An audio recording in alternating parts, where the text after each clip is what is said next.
बिस्मिल्लाहिर्रहमानिर्रहीम। अस्सलामु अलैकुम। I am teacher Razia Saeed. जमात दहम का दूसरा लेक्चर हम शुरू करने जा रहे हैं।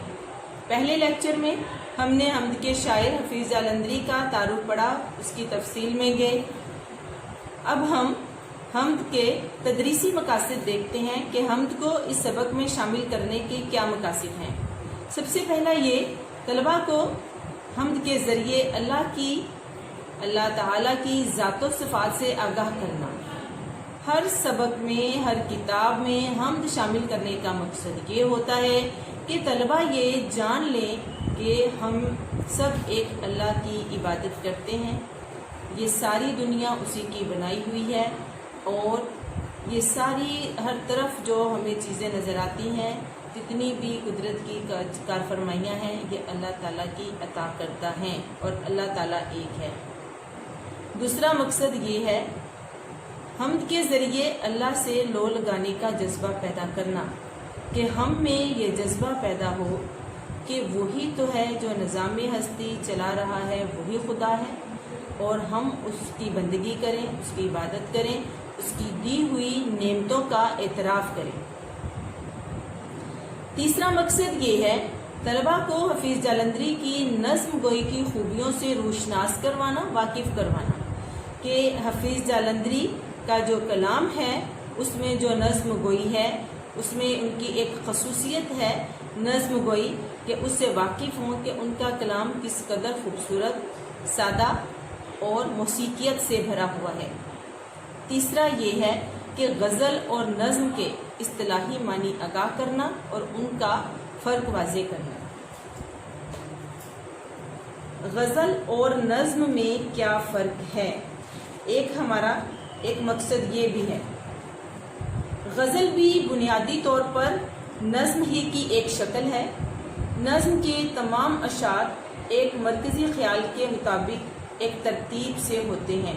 नज़्म का मतलब ही है लड़ी में परोया हुआ, तंजीम, तरतीब, रब्त, जबकि गज़ल का हर शेर जुदा जुदा मतलब का हामिल होता है। हम देखते हैं कि गज़ल के एक शेर में अगर तसव्वुफ़ पाया जाता है, इश्क़ मजाजी का उसमें अंसर पाया जाता है, तो दूसरे में इश्क़ हकीकी को वाज़े किया गया है।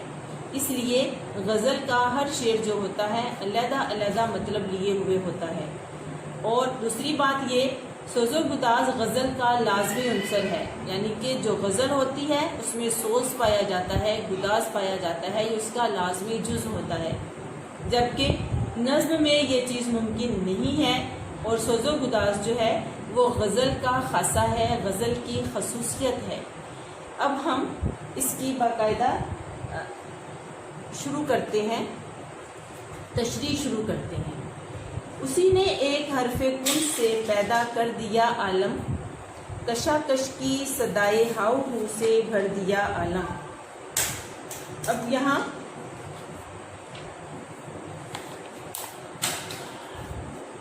सबसे पहले कुन का क्या मतलब है, हो जा, आलम से मुराद दुनिया, कशाकश खैंचा तानी, सदाए आवाज़ें, हाउ से रौनक से भर दिया आलम, दुनिया को भर दिया।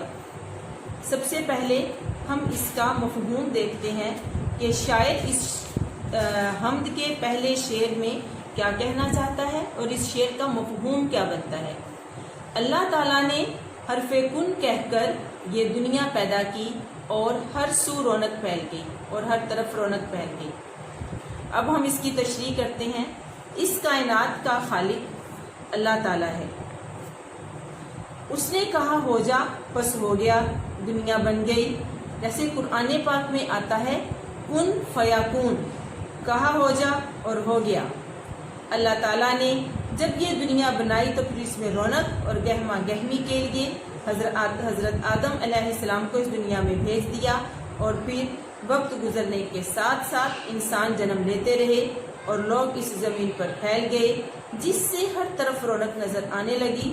फिर अल्लाह ताला के पैदा किए हुए इंसानों ने अल्लाह ताला की दी हुई अकल से काम लेकर नई नई चीज़ें बनाई, अनाज उगाया, सब्ज़ा फैलाया और ज़िंदगी गुजारने के लिए कई चीज़ें बनाई और हर तरफ रौनक फैल गई। یہ رب ذوالجلال والاکرام کی شان ذی صفات ہے کہ لفظ کن کہا اور سارے عالم کو تخلیق کر دیا، جیسا کہ قرآن مجید میں ارشاد ہوتا ہے انما امرہ اذا اراد شیئا ان یقول کن فیکون۔ یہ سورہ یاسین کی آیت نمبر 82 میں بتایا گیا ہے۔ ترجمہ اس کا یہ ہے، اس کی شان یہ ہے کہ جب وہ کسی چیز کا ارادہ کرتا ہے تو اسے فرما دیتا ہے کن، یعنی ہو جا، تو وہ ہو جاتی ہے۔ اللہ تعالیٰ نے کشاکش کی صدائے ہاؤ ہو سے سارے عالم کو بھر دیا، آسمانوں کی بلندی، زمین کی پستی، صحراؤں کی وسعت، ہواؤں کی سرسراہٹ، پہاڑوں کی رفعت، بہاروں کی ہلچل، خزاؤں کی سنگت، پھولوں کی تراوت، کلیوں کی نزاکت، پرندوں کی چہچہاہٹ، انسان کی تخلیق، گویا سارے کا سارا عالم اللہ تعالیٰ کے لفظ کن کا معجزہ ہے۔ بقول اسماعیل میرٹھی، ہر شے اس نے بنائی نادر، بے شک ہے خدا قوی و قادر۔ اللہ تعالیٰ نے اس دنیا کو رونق بخشنے کے لیے اس میں بے شمار چیزیں پیدا کی۔ اللہ تعالیٰ نے انسان، حیوان، چرند، پرند، غرض کے بے شمار جاندار اور بے جان اشیاء پیدا کی اور اس دنیا کو رونق عطا کی۔ اللہ تعالیٰ کے حکم کے بغیر نہ کوئی کام ہوتا ہے اور نہ ہی ہو سکتا ہے، کیونکہ اللہ تعالیٰ تمام دنیا کا خالق و مالک ہے۔ آج ہم نے حمد کا پہلا شعر پڑھا۔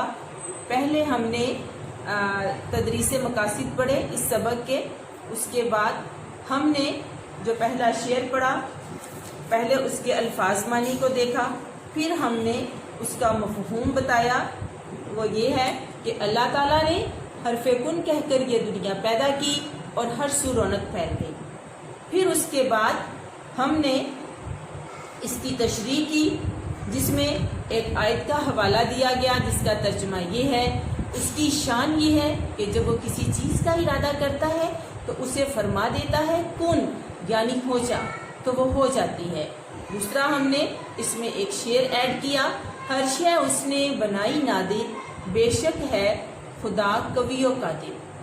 تو پیارے بچوں، آپ نے اس شعر کی تشریح یاد کرنی ہے، مفہوم یاد کرنا ہے اور اپنی نوٹ بک پر بہت نیٹ لکھنا ہے، تاکہ اور آپ کا کام چیک بھی ہوگا، آپ نے اسے یاد بھی کرنا ہے۔